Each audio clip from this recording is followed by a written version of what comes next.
pains me to do this episode, to have to complain about the show that I was loving up until this very moment. Now, if you had to make me watch the episode, well, now you're going to have to listen to me bitch about it, HBO. That's right. But before we get into it, I would love it if you liked, shared, and subscribed to Voice of the Fat Mantis. Now, getting into it. So, this is the infamous episode with the time jump, and we're originally just worried, can Emma Darcy, the new Rhaenyera, and Olivia Cooke, the new Alicent, live up to their expectations? However, when you actually see the time jump, it's more than that. It's like everything is different. It's literally like walking into a different pilot, like a secondary pilot for a season that's already committed to. It was a bizarre choice and it was not excellently done.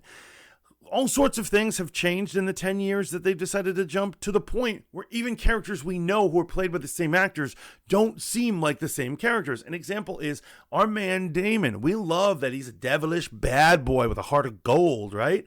However, now he's become a family man living in Pentos, not dreaming of the Iron Throne, and is in love with his actual wife, to the point where he's basically become a beta. I don't like watching beta Daemon. I doubt you do.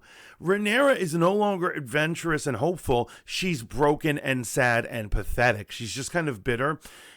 And I don't appreciate that. They introduce concepts like the children. All the children have grown. But since we never saw them in any actual stage other than being side pieces of setting in the earlier episodes, we really don't know which ones are which or what is really going on here. You lose track of Alicent's kids because you're not actually sure. So then when you see her daughter talking about bugs and stuff, I'm like, who is this little girl? I thought Alicent had 2, or did she have 3? It was never an important issue earlier, so why is it an important earlier now?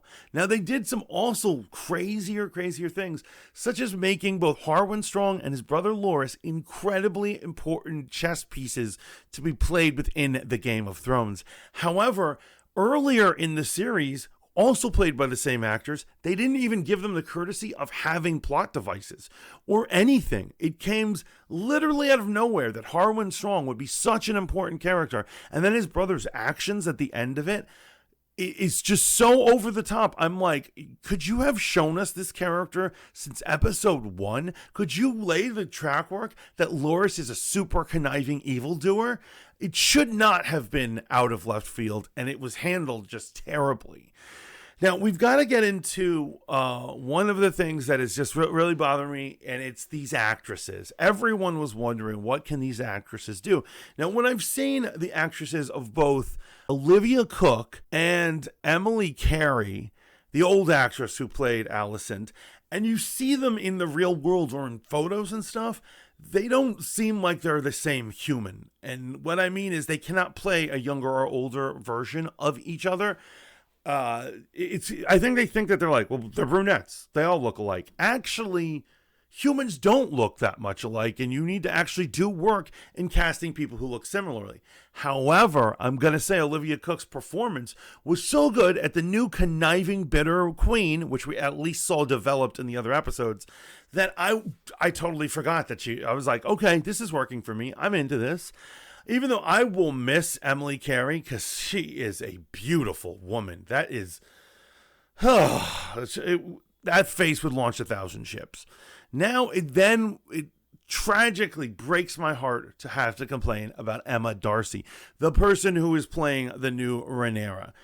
They do not do a great job. Now, I think what they're trying to say is over the 10-year period that we've seen Rhaenyra, that Rhaenyra has become broken, bitter, and is no longer young and adventurous, doesn't have a hopeful heart, and is just kind of there. And that's what Emma gives us.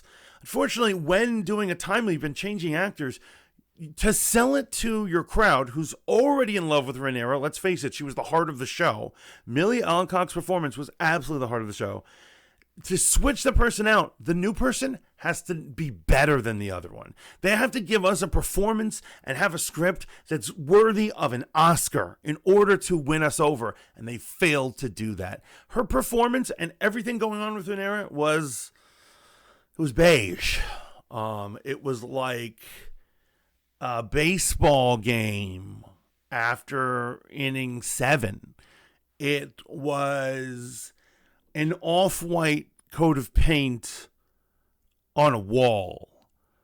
It was watching C-SPAN. Are you guys vibing with me right now? It was the most bland thing that ever blanded. I don't even know how to record her. It's almost like a kid shows up for a test and doesn't answer any questions, and you're like, well, I can't evaluate if the kid knows the subject because they didn't do anything. That's what's going on, Emma. You did not do anything. And if anything, this episode has been just a huge turnoff to the House of the Dragon. Now, what I am basically told is that the conclusion of this story is going to end within the next 10 years. Chronologically within their fictional world. Why are you rushing through the story? That's what I have to ask. I understand that the books do jumping around for the time, but this is a show. You're adapting stories, both adapting stories and making new ones. You didn't have to go by every little thing the book says. You could have added extra stories or adventures or whatever we want to do. More plot, more development. They could have spent the next couple of episodes staying in the older timeline and developing these characters that were so very important, like the Strong brothers. But at last they didn't. I also got to say, strangely, the only person who did not age was Christian Cole. I don't know if he's a vampire or what. Maybe he should be in a Twilight movie or something. But it's been 10 years, and the only thing that happened is my man got a haircut. They could have tried to make him look older. I don't even think they attempted that at all. I'm a little confused. Now, plot-wise, it is interesting. As I've said, Daemon is now married and happily married and bored in Pentos. Rhaenyra is bitter and depressed and just kind of there. Nothing interesting is happening with the characters we know and love, right? And then we have Christian Cole, who's is like essentially that super bitter ex that you have. And it is just disgusting to see what a beta male that for a decade now, he still has hatred for the queen. That I don't even understand his complaint. She didn't leave him. You left her. So you don't have a right to be bitter, bro. I mean, come on, move on. Besides, I actually wonder if he's hitting it with Alicent, man. I mean, if I had to choose Alicent's, I'd choose younger Alicent, you know. But that's neither here nor there. The point is that this absolutely is an episode that seems to have jumped the shark. And it gets even worse when I understand that they're going to do another time jump in just 2 more episodes. What they should do is pace themselves, take their time. You're never going to get to 7 or 8 seasons if you do not pace yourself. I'm wondering if this stunt of jumping through time has really possibly ruined it. Because let's face it, normies are not going to dig this at all. Who is a normie? What is a normie? In terms of Game of Thrones, it's someone who doesn't research things. I once saw someone describe Game of Thrones as a show that punishes you for not remembering a character you hadn't seen in seasons and wasn't a main character. And they did do that, but they're doing it 10 times this in this series now. You think they would have learned from that.